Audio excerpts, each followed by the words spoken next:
दोस्तों चाइना के एग्रेसिवनेस को देखते हुए इंडिया एलएसी यानी लाइन ऑफ एक्चुअल कंट्रोल पर अपना इंफ्रास्ट्रक्चर डेवलप कर रहा है और इस पे हमने पहले भी कई सारे वीडियोस बनाए हैं। और इसी दिशा में काम करते हुए ईस्टर्न लद्दाख में क्रिटिकल माने जाने वाले न्योमा एडवांस लैंडिंग ग्राउंड यानी एएलजी को फुली अपग्रेड किया जा रहा है ताकि किसी भी सिचुएशन में चाइनीज अटैक से खुद को डिफेंड किया जा सके और जरूरत पड़ने पर उसे करारा जवाब भी दिया जा सके।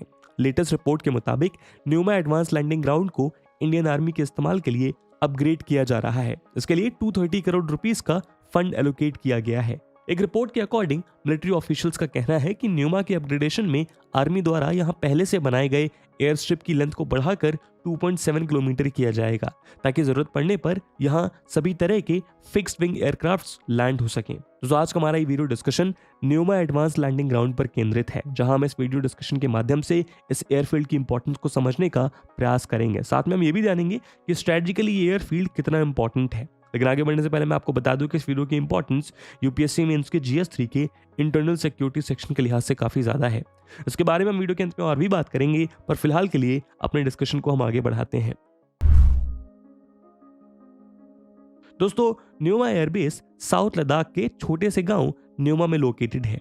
इंडियन एयरफोर्स ने ईयर 1962 में इस एयरबेस को बिल्ड किया था। हालांकि काफी लंबे समय तक इस एयरबेस को यूटिलाइज नहीं किया गया। साल 2009 में इस एयरबेस को फिर से रीएक्टिवेट किया गया जब AN-32 एयरक्राफ्ट को यहां लैंड करवाया गया और तब से ये एयरबेस फुली ऑपरेशनल है। पिछले ही साल 2022 में वाइल्ड लाइफ बोर्ड से क्लियरेंस मिलने के बाद इस एयरबेस को 500 हेक्टेयर्स तक चंगथांग वाइल्ड लाइफ सेंचुरी में एक्सपैंड किया गया था। रिसेंटली जनवरी 2023 में ये एयरबेस फिर एक बार लाइमलाइट में आया जब सरकार ने इसे अपग्रेड करने का फैसला किया। दोस्तों न्योमा एडवांस लैंडिंग ग्राउंड को अपग्रेड करने की जिम्मेदारी बॉर्डर रोड ऑर्गेनाइजेशन को सौंपी गई है। BRO वही ऑर्गेनाइजेशन है जिसमें हमारे बॉर्डर रीजन में लार्ज स्केल पर इंफ्रास्ट्रक्चर डेवलपमेंट करने में इंपॉर्टेंट रोल प्ले किया है, जिससे टफ टेरेन्स में ट्रूप्स और लोकल्स की मूवमेंट इजी और फास्ट हो सके। इसके अलावा हाईएस्ट ऑल्टीट्यूड पर रोड बनाने को लेकर BRO का नाम Guinness book of world records में भी दर्ज है। उम्मीद की जा रही है कि अपने एक्सपीरियंस का यूज करते हुए BRO Nyoma advance landing ground के अपग्रेडेशन वर्क को भी बखूबी अंजाम देगा। गवर्नमेंट की तरफ से रिक्वायर्ड अप्रूवल मिलने के बाद BRO ने न्योमा एयरफील्ड के अपग्रेडेशन के लिए पिछले साल ही दिसंबर के लास्ट वीक में बिडर्स को इनवाइट किया था। आपको बता दें कि न्योमा लद्दाख प्लेटू का एक हिस्सा है और पहले से ही हेलीकॉप्टर्स और C-130J जैसे स्पेशल ऑपरेशनल प्लेन्स का यूज यहां से किया जाता रहा है। लेकिन अब इस जगह को full fledged fighter jet base बनाने की प्लानिंग है, जहां प्लेन्स को लॉन्च और रिकवर किया जा सके, साथ ही माइनर मेंटेनेंस जॉब्स भी कंडक्ट हो सके।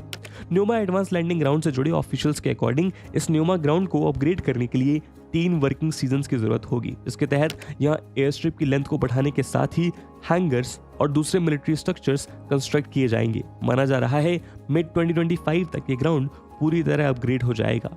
न्योमा एडवांस लैंडिंग ग्राउंड के अपग्रेडेशन के बाद यहाँ heavy lift Chinook helicopters, medium lift aircraft मी-17 V5 और अपाचे हेलीकॉप्टर्स के साथ साथ C-130J super Hercules aircraft easily land and take off कर सकेंगे। वहीं न्योमा को डिफेंसिव और ऑफेंसिव दोनों ऑप्शंस के लिए सुखोई 30 MKIs और राफेल्स जैसे फाइटर एयरक्राफ्ट्स के लिए भी केपेबल बनाने की जरूरत काफी समय से महसूस की जा रही है।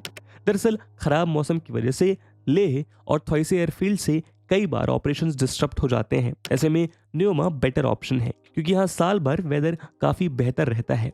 लिहाजा अपग्रेडेशन के बाद सुखोई 30 MKIs और राफेल जैसे फाइटर एयरक्राफ्ट्स का भी ऑपरेशन यहाँ से पॉसिबल हो सकेगा। मीडिया रिपोर्ट्स के मुताबिक न्योमा में रनवे का अलाइनमेंट ऐसा होगा कि दोनों डायरेक्शन से एयरक्राफ्ट लैंड और टेक ऑफ कर सकेंगे। इसके लिए रनवे की विड्थ 45 मीटर से ज्यादा रखी जाएगी। ये न्यू रनवे लेह लोमा रोड के पास बनाया जा रहा है। ऐसे में न्योमा का ये अपग्रेडेड एयरफील्ड एक स्ट्रेटेजिक एसेट होगा और सेंसिटिव एरिया में ट्रूप्स और लॉजिस्टिक्स दोनों की क्विक मूवमेंट पॉसिबल हो सकेगी। हालांकि इंडियन एयरफोर्स के पास ईस्टर्न लद्दाख में ऑलरेडी दौलत बेग ओल्डी और डेमचौक सेक्टर में फुकचे एलजीज यानी फुकचे एडवांस लैंडिंग ग्राउंड है।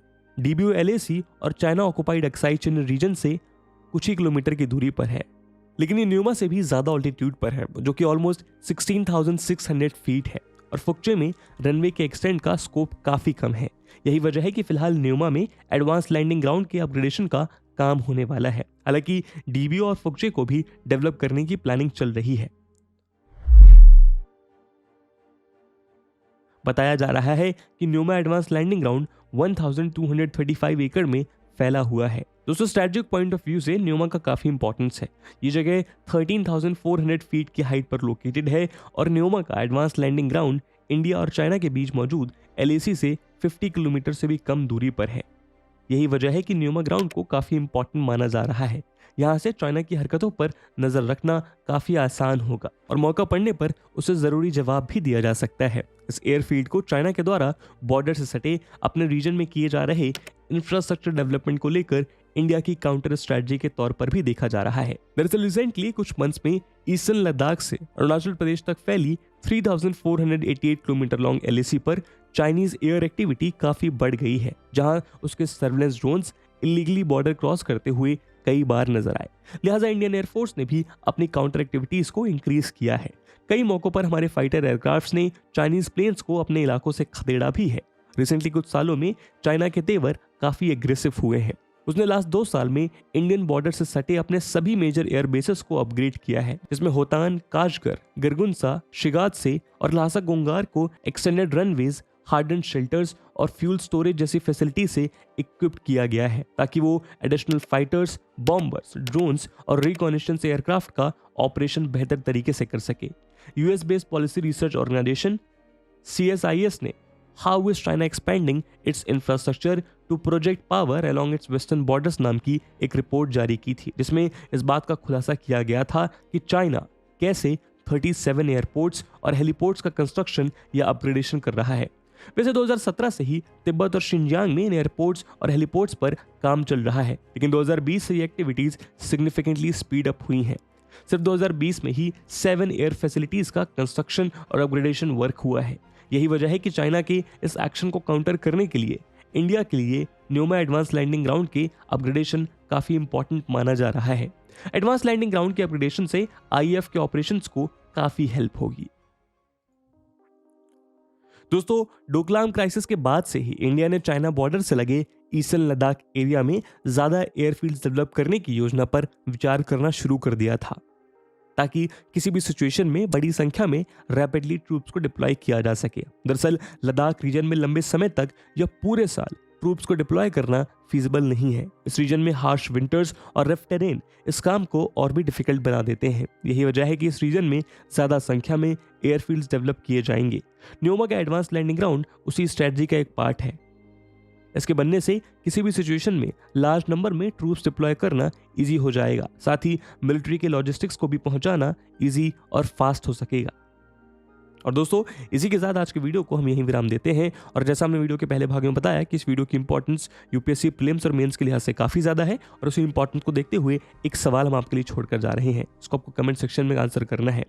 And the question is, read the following statements and choose the correct option. Option A, Neoma Air Base recently seen in news is situated in Western Ladakh. Option B, the air base was built in 1965 during the India-Pakistan War.